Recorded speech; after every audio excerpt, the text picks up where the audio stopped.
আমরা শান্তিপূর্ণভাবে আমাদের দাবি বাস্তবায়ন করতে চাই।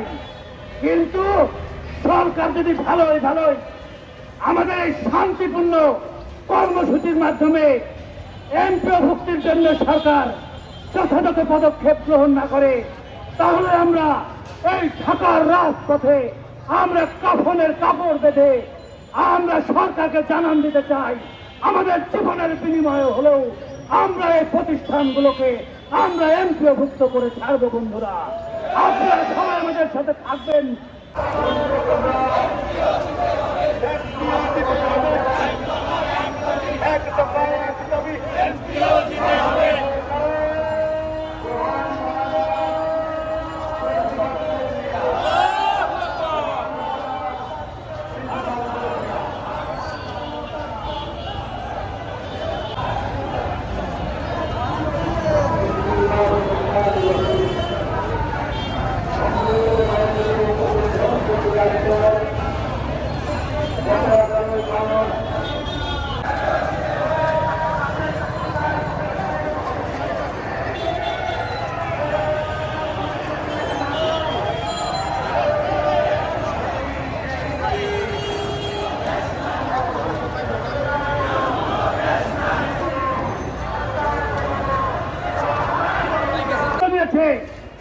আমরা সবাই কাফনের কাপড় বেঁধে আমরা এই সরকারকে জানিয়ে দিতে চাই, যদি শান্তিপূর্ণভাবে এই প্রতিষ্ঠানগুলো সরকার এমপিওভুক্ত না করে, তাহলে বাইরে গেছেন, এখনো আমাদের সভা মঞ্চে এসে উপস্থিত হন নাই, তাদেরকে আপনারা মেসেজ দিয়ে দিন।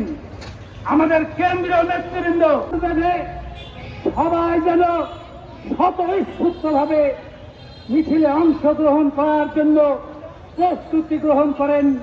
এই মেসেজটা আপনারা একে অপরের কাছে পৌঁছিয়ে দেন। বন্ধুরা, যারা দুপুরের নামাজ এবং গানগুলোকে এমপিওভুক্ত করে ছাড়বেন, আমরা সরকারকে এখনো ভালোই বলছি, আমরা শিক্ষক, আমরা দেশ গড়ার কারিগর, আমরা জাতি গড়ার কারিগর।